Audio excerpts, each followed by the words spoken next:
Chers frères, je fais appel à votre sagesse, à la sagesse bantou.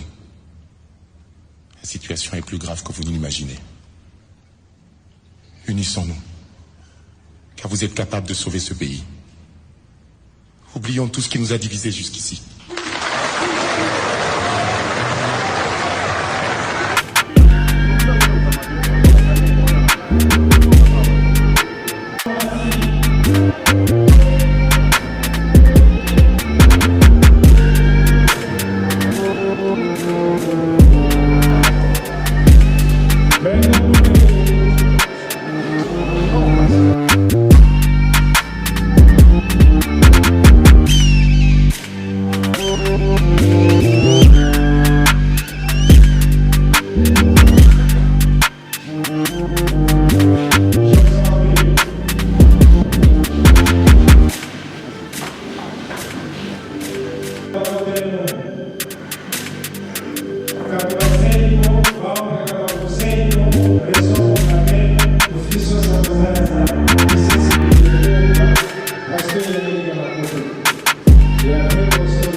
qui tuveni swa ubie luve lwavomela mambu matali kanda ya Kongo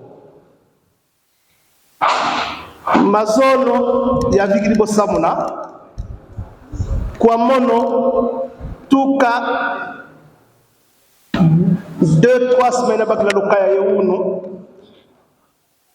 J'ai comme l'impression que c'est un rêve, que les Bas-Congo se mettent ensemble pendant 2 jours, venant de Kasangulu à Mwanda, pour pouvoir parler des problèmes qui concernent exclusivement les Bas-Congo.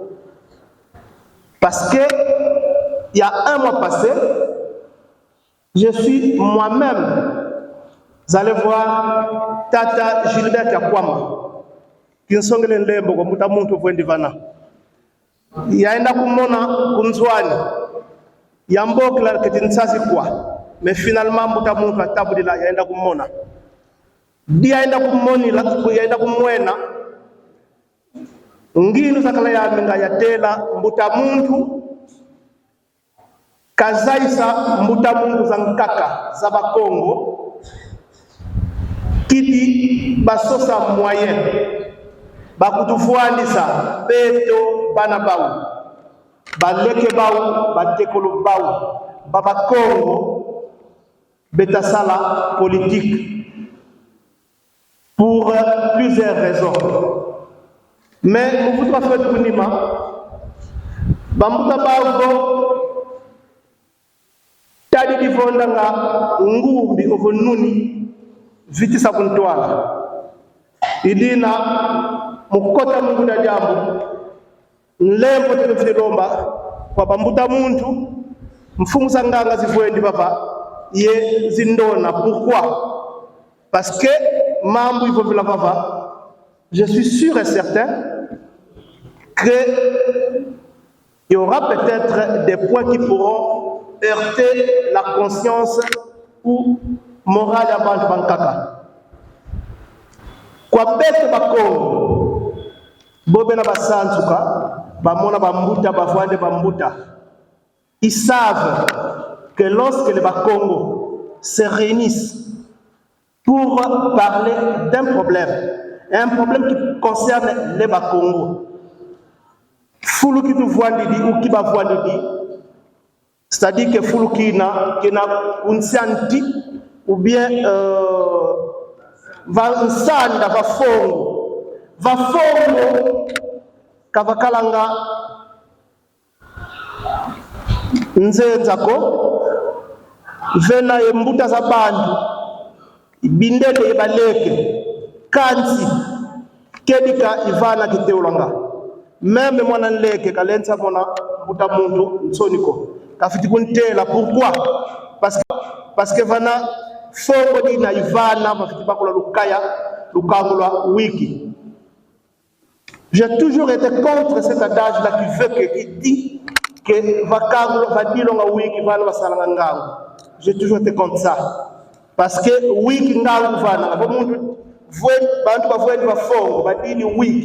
ça veut dire que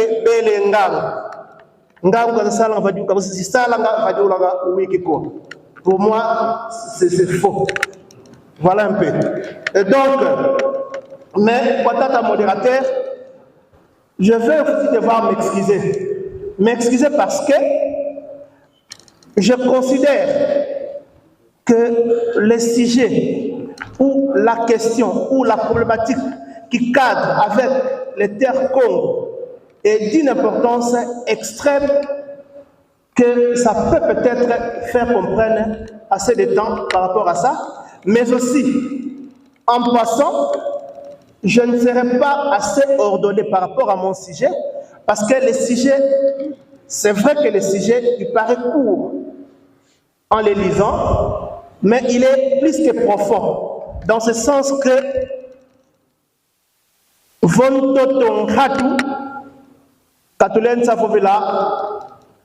République démocratique du Congo,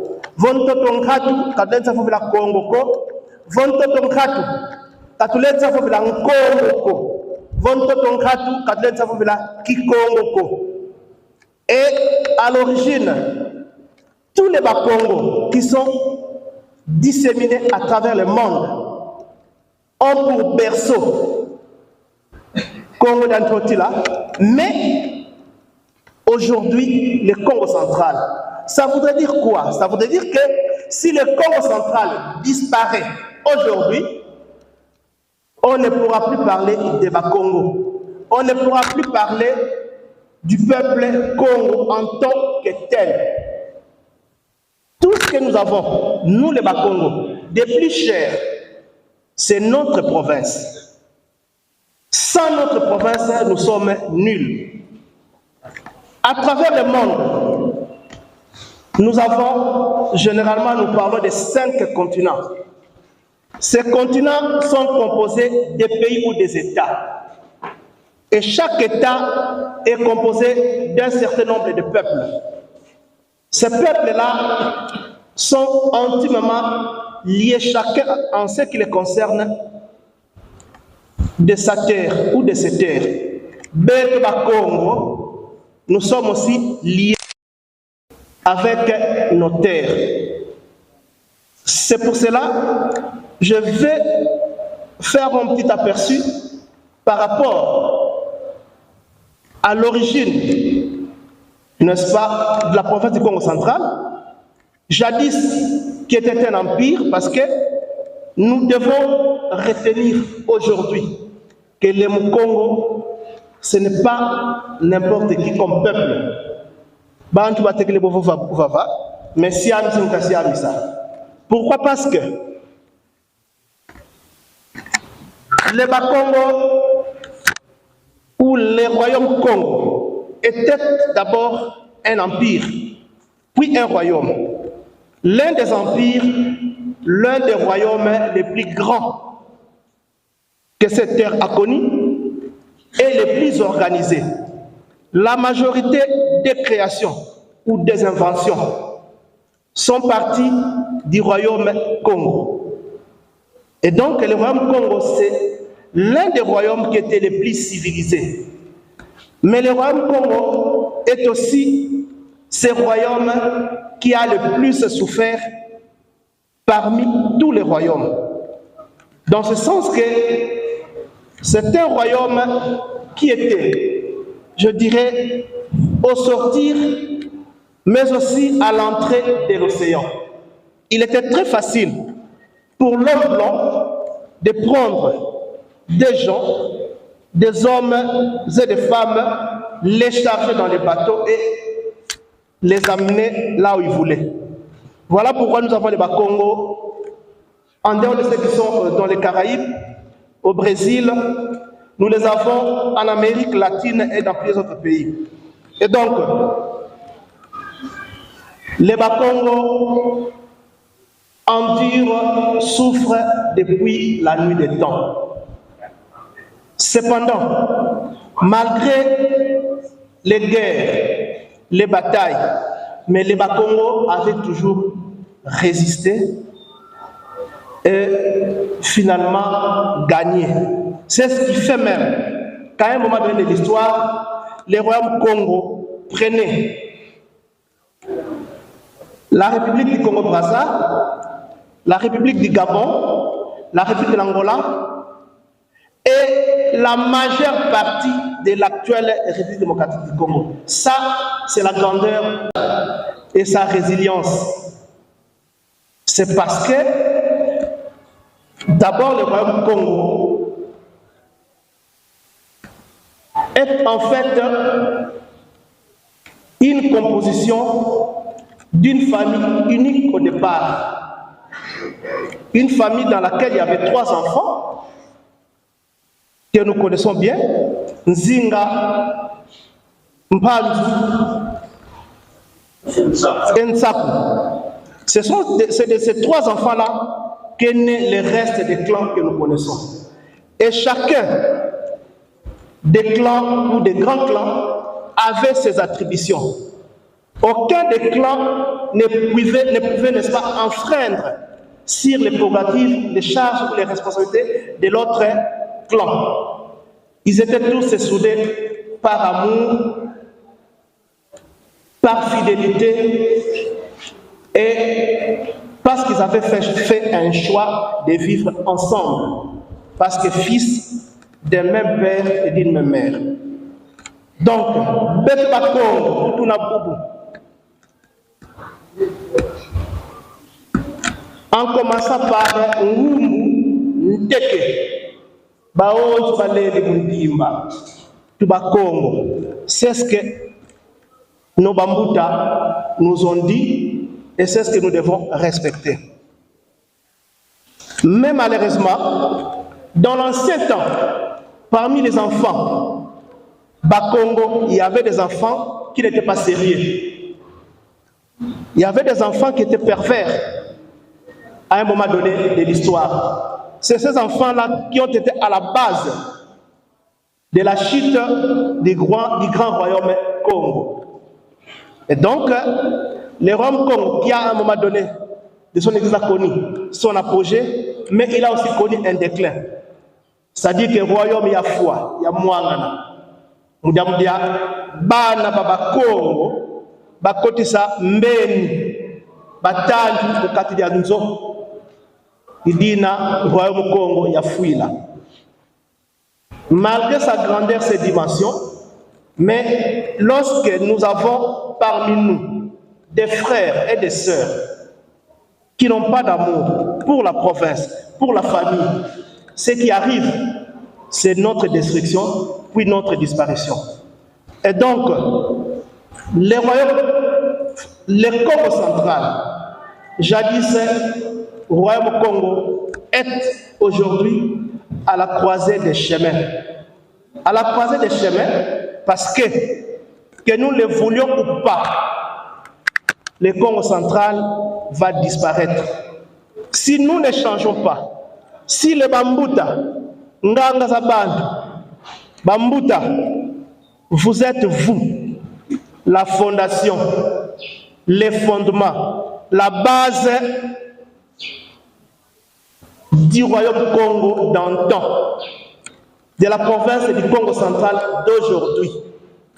Si, dans ces assises, dans ces congrès, des décisions ne sont pas prises, dans ces congrès-ci, pour moi, 10 ans, Yingi Kwani, nous n'allons plus exister, pour plusieurs raisons que je vais devoir évoquer ici. Mais notre disparition, elle est programmée, elle est voulue, elle est orchestrée et elle est souhaitée malheureusement. C'est là où ça fait très mal. Pour commencer, les Congo central, du temps de la province de Léopoldville, prenaient en compte la ville de Kinshasa. Vous allez jusqu'à Kwamuntu, de Kwamuntu jusqu'à Mwanda. Et quand vous prenez la RN1, donc la nation numéro 1, la province du Congo central, où Léopoldville allait jusqu'au niveau du pont Kwango, prenez en compte les Popo Kabaka, ainsi de suite. C'est ce qui fait même qu'à un moment donné, lorsque la compagnie sucrière avait besoin de la main-d'œuvre était toujours cherchée dans les Bandouloup. Parce que les Bandouloup faisaient partie intégrante de la province du Congo central. Mais les politiques ont fait que la province du Congo central puisse être aménisée. C'est-à-dire quoi? 4 du Kwamuntu à un moment donné, 10 du Vakitambo à un moment donné, Upen à un moment donné, après les cimetières, Zambenseke, et puis finalement, va moins loin Kassangoulou. Mais nous devons être sûrs que peut-être que les limites ne viendront pas à Kassangoulou ou après Kassangoulou. Mais la disparition, elle l'est parce que nous ne sommes pas à Kassangoulou ou après Kassangoulou. Mais la disparition, elle l'est parce que nos terres sont en train d'être vendues, bradées. Vendues par qui? Pour qui? Pourquoi et comment? Nous pouvons poser 1001 questions. Nous pouvons nous poser 1001 questions. Mais nous n'aurons pas de réponses sûres ou claires. Parce qu'il est question des enjeux. Les enjeux du Congo,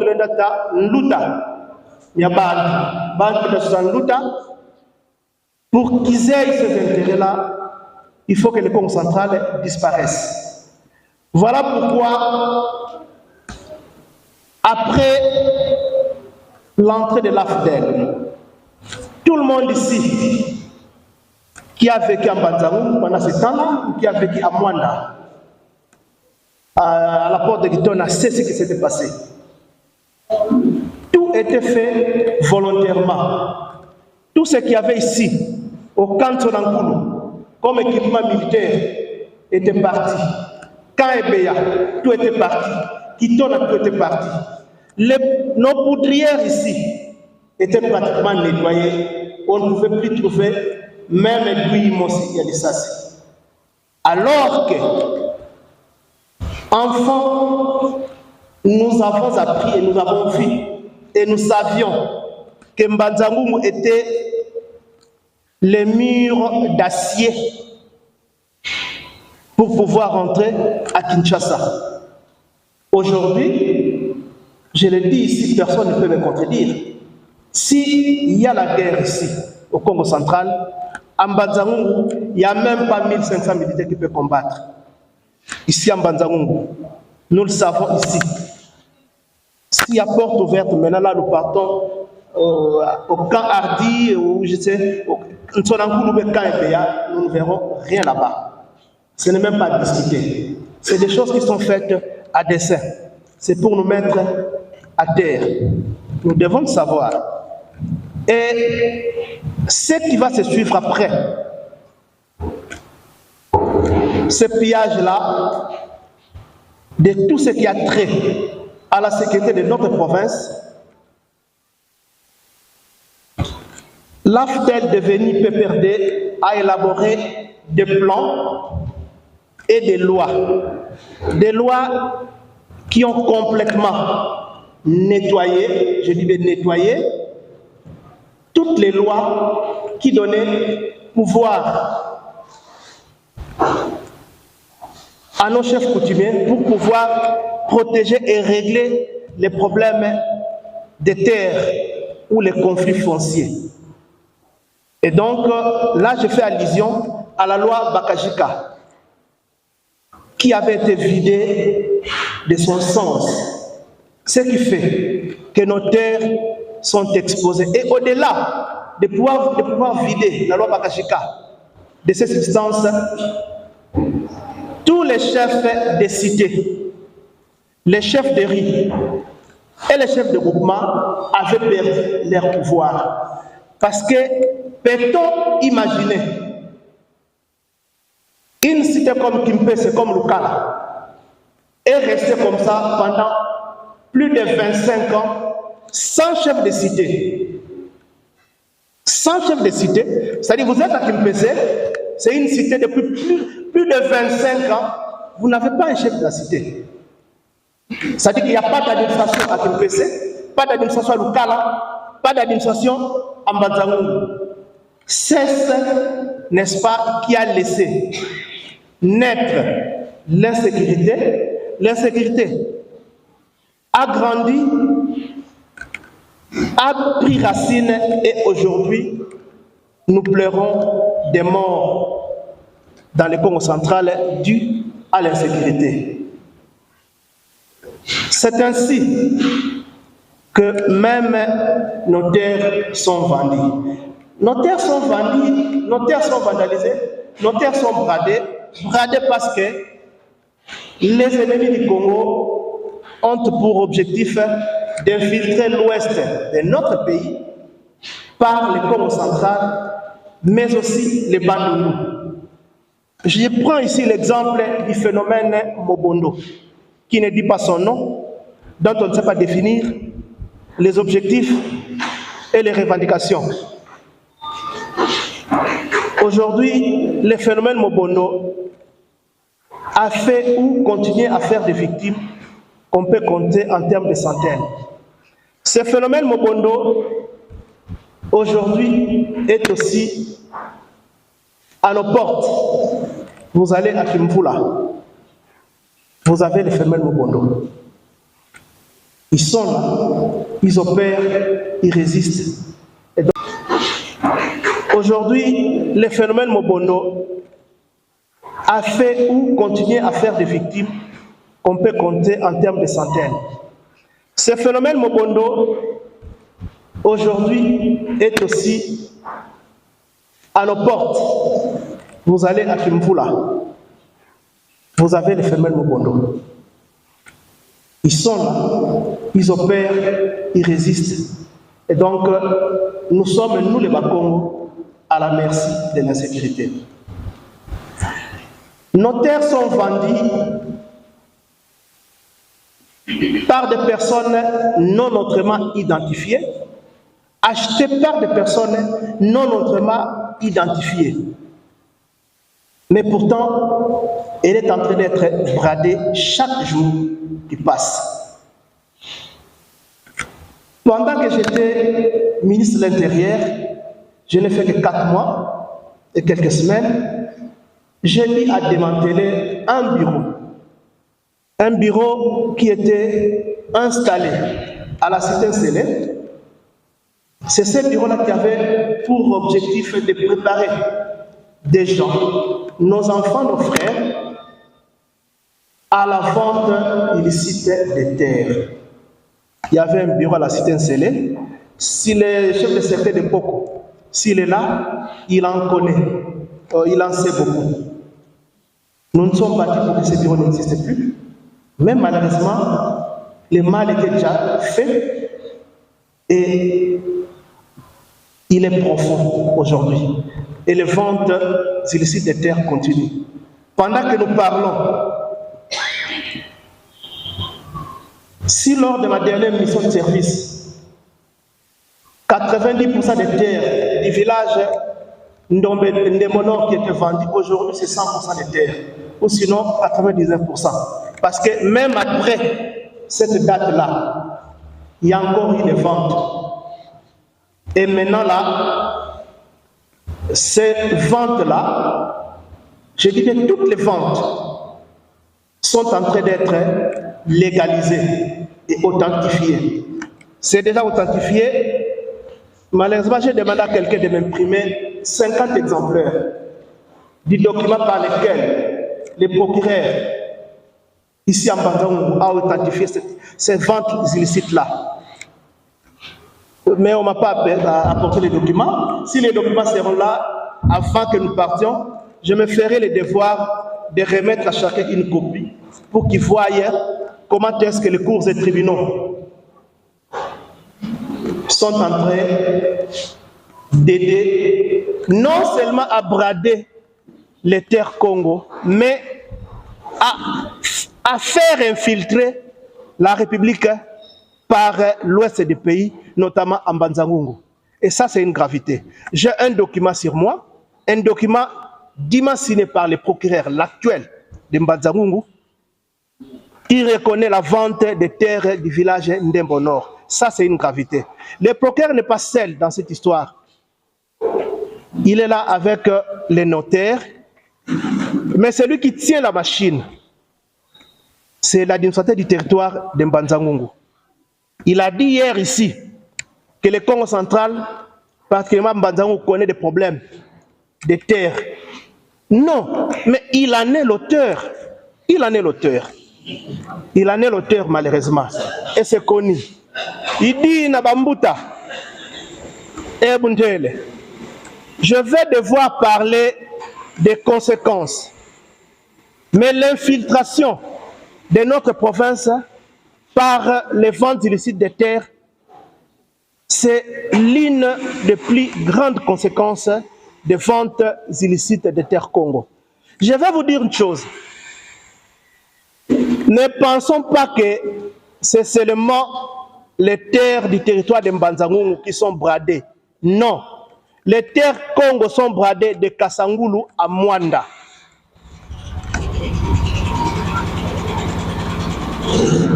Pour les Bambouta de Mwanda qui sont ici,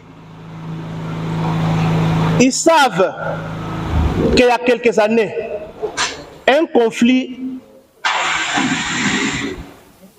est né à Mwanda, un conflit où on parlait de vente, je crois, de 8 000 ou 80 000 hectares, dont les noms de M. Moderon Simba étaient cités dans ce dossier-là. Je crois qu'ils sont là, ils savent de quoi je parle. Et donc, ce ne sont pas seulement les terres de Mbanza-Ngungu qui sont ciblées. Même à Mwanda, des terres sont aussi bradées. Dans le Sekebanza, partout, aucun coin du Congo central n'est épargné. L'ensemble de la province du Congo central est en quarantaine. Nous, les Bas-Congo, nous n'avions plus notre province, déjà en 2016.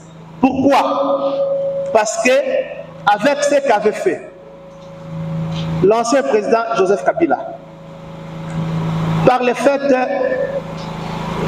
de vider la loi Bakajika de sa force, ce monsieur a fait de la province du Congo central, de Kasangulu à Mwanda, son carré minier. Nous devons le noter et le savoir. Que Boutoufouen Boubou, Bakongo, Yebeto, Yemameme, Ngulu, il n'y a pas de différence. Parce que Muntu Nempaka Bibulu, Yangombe, Yankombo, Yamameme,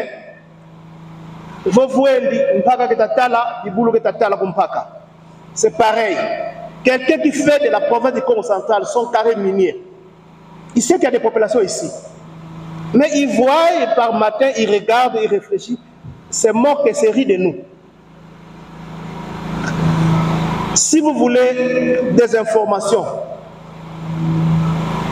fiables et sûres, tout celui qui le veut, qu'il aille au cadastre minier, qu'il aille voir, qu'il demande à quelqu'un, qu'il l'interroge.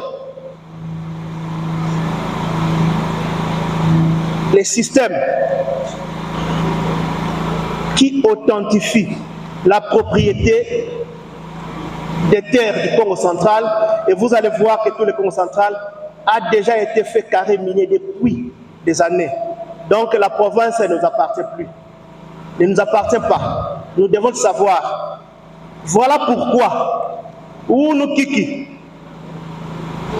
quelqu'un peut venir, il dit que Mbanzangungu est construit sur une mine de cuivre et qui fait exploiter du cuivre à Mbanzangungu. 72 heures peuvent être trop pour que tout Mbanzangungu soit chassé, toutes les maisons soient cassées et que l'entreprise s'installe et exploite les cuivres de Mbanzangungu. Mais je vais vous dire une chose, je ne suis pas contre l'exploitation des minerais dans le Congo central. Mais nous devons savoir que les minerais sont une malédiction pour le Congo. C'est que je ne voudrais pas commencer à citer les noms des villages dans nos 10 territoires où il y a conflit. Conflit foncier ou conflit lié à la vente des terres. Les terres du Congo central sont bradées parce que le Congo central représente beaucoup trop d'intérêts géopolitiques et géostratégiques. Soyons conscients. Je suis obligé de vous dire ici que le Congo central, c'est l'une des provinces qui a beaucoup trop et plus de minéraux à forte teneur. Il n'y a pas un seul minerai qu'on trouve à l'est du Congo et qu'on ne trouve pas au Congo central. Je les détiens de mon père depuis que je suis enfant, parce qu'il a travaillé dans le bureau d'études appelé Bamoko, qui était un détachement détaché de la société minière du Katanga. Et donc, ils ont fait la prospection du sol et des sous-sols de la province de Léopoldville. Donc, je sais depuis mon enfance que le Congo central peut être la province la plus riche de la RDC en termes de minéraux. Sauf que les minéraux étant une malédiction pour le Congo, j'estime qu'il ne serait pas prudent pour nous, les Bakongo, d'accepter l'exploitation des minéraux dans notre province si les guerres qui sont à l'Est et l'insécurité ne terminent pas. C'est important. Et donc, sur les 6000 villages, plus ou moins 6000 villages qui composent le Congo central, sans exagérer, entre 70 ou 50% des villages ont des problèmes de terre. C'est énorme. C'est beaucoup de conflits, beaucoup de problèmes. Je ne vais pas parler ici des villages comme Ndembo Nord, où maintenant les gens ont d'eau potable. Presque tous les villages est quadrillé dans les barbelés. Ça, c'est des conséquences à court terme. Cette histoire ici, ce dossier, date d'avant 2024. Les notables en Mbanzangungu sont là. Si nous posons la question aux notables, qu'est-ce qu'ils ont fait de ce dossier-là? Rien. Je prends l'exemple de Kimayala. Les dossiers Kimayala datent maintenant là de plus de 5 ans. Les gens souffrent, n'ont plus où travailler, où puiser de l'eau. Kimayala dans le Madimba ici. Et les notables, et les politiques, personne ne s'implique. Et les gens souffrent. Et les Rwandais se fortifient chaque jour qui passe. Et dans tous les coins et recoins du Congo central, les Rwandais sont là. Vous ne les verrez pas pendant la journée. Ici à Mbanzangungu, ils sont pleins. La journée, vous ne les verrez pas. Chez nous, les Bakongo, la terre appartient aux vivants qui sont présents, à ceux qui vont venir demain ou après-demain, mais aussi, elle appartient aussi aux morts, Kobakulu. Comment est-ce qu'un bien qui appartient à tout le monde, un bien commun qui appartient à tous les vivants Bakongo, à tous les Bakongo qui vont venir demain après-demain, et à tous les Bakongo qui sont morts, comment est-ce qu'un bien comme ça peut être aligné pour vendre? Comment? Par quel miracle? Par quelle magie? Cependant, nos frères qui ont appris les droits, qui savent dire les droits, ce sont eux qui, n'est-ce pas, sont finalement à la base de l'authentification ou la légalisation des ventes illicites des terres Congo, des terres qui nous ont été léguées par nos ancêtres au prix de grands sacrifices. Nous ont légués par nos pères qui se sont battus pour chasser les Blancs. Et nous, à notre tour, nous n'avons rien fait du tout, rien fait. Mais nous nous donnons les luxe de brader et de vendre ces terres. Ça, c'est une gravité. Et je suis aussi vraiment désolé, je m'excuse de le dire, mais le Congo central, depuis qu'il existe, nous sommes la plus mauvaise et la plus perverse des générations que le Congo central ait porté dans son sein. Ça, on ne peut pas le contester. Parce que toutes les ventes de terres qui s'effectuent ici, c'est sous notre silence. Notre silence est coupable. Notre silence est complice. Nous ne faisons rien. Nous sommes complices. Mais attendons notre disparition. Notre disparition va venir. Et c'est sûr et certain. Voilà ce que je peux dire.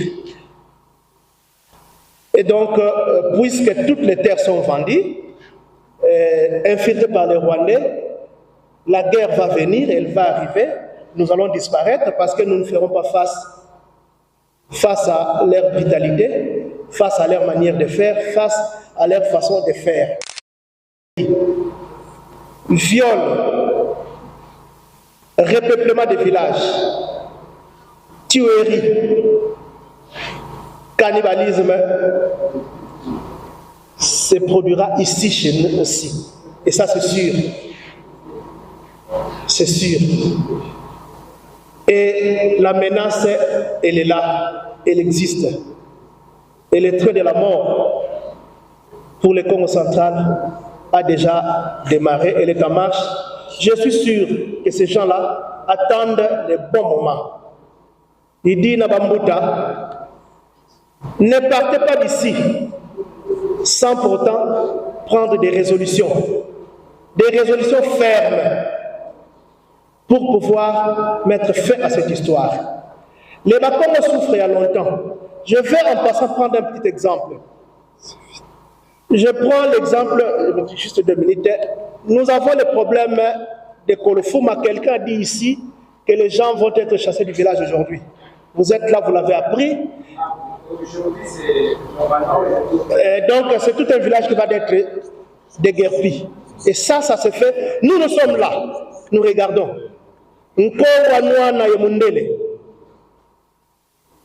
Je pense à Ndona Vidakimpa. Une femme se lève un matin pour dire non au blanc. Tata Sino Kimbango en 1921.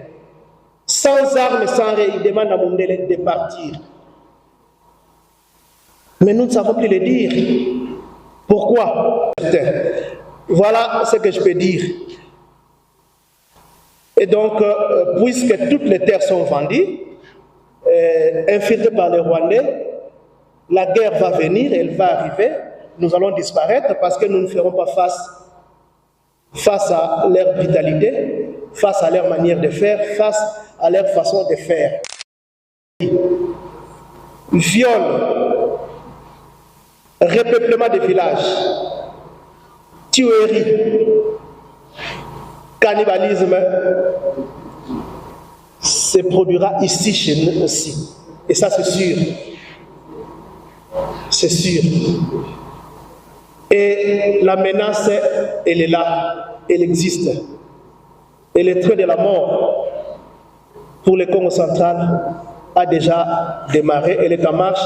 Je suis sûr que ces gens-là attendent le bon moment. Il dit Nabambuta, ne partez pas d'ici sans pour autant prendre des résolutions fermes pour pouvoir mettre fin à cette histoire. Les Bakongo souffrent il y a longtemps. Je vais en passant prendre un petit exemple. Je prends l'exemple, juste 2 minutes. Nous avons le problème de Kolofuma. Quelqu'un a dit ici que les gens vont être chassés du village aujourd'hui. Vous êtes là, vous l'avez appris. Aujourd'hui, c'est normalement. Donc, c'est tout un village qui va être déguerpi. Et ça se fait. Nous sommes là. Nous regardons. Je pense à Ndona Vida Kimpa. Une femme se lève un matin pour dire non au blanc. Tata Sino Kimba en 1921. Sans armes, sans rien, il demande à Mundele de partir. Mais nous ne savons plus le dire.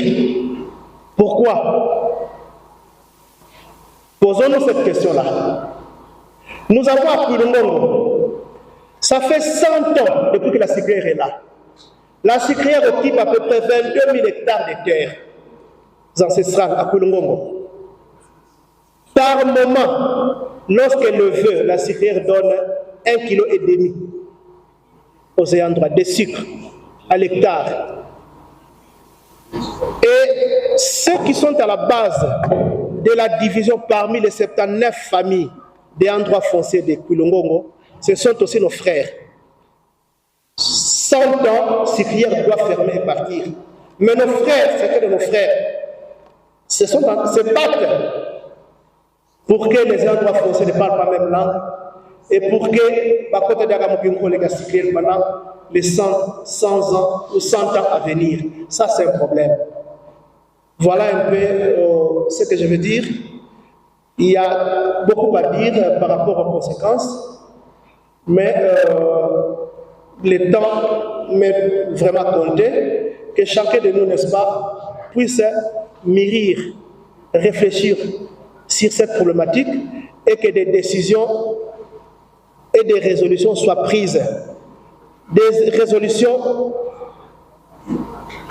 qui doivent être annoncées auprès des politiques du Congo, mais je pense que les notables Congo devront, n'est-ce pas, s'arranger pour aller à Kinshasa, voir les autorités nationales et parler de ces problèmes avant que le pire n'arrive. Tout ce que je peux faire, c'est dire grand merci à nos Bambouta qui sont ici présents et à toute la notabilité du Congo central, mais aussi à ceux qui ont eu l'initiative de pouvoir organiser ces congrès et ces assises. Et si possible, s'ils peuvent encore faire de même peut-être dans 2 mois ou 3 mois, que ça ne soit pas en Banzangou, peut-être à Mwanda, ou sinon à Inga ou je ne sais où, pour pouvoir, n'est-ce pas, approfondir les réflexions de manière à ce que parce que c'est une question existentielle de l'homme Congo. Je dis et je vous remercie.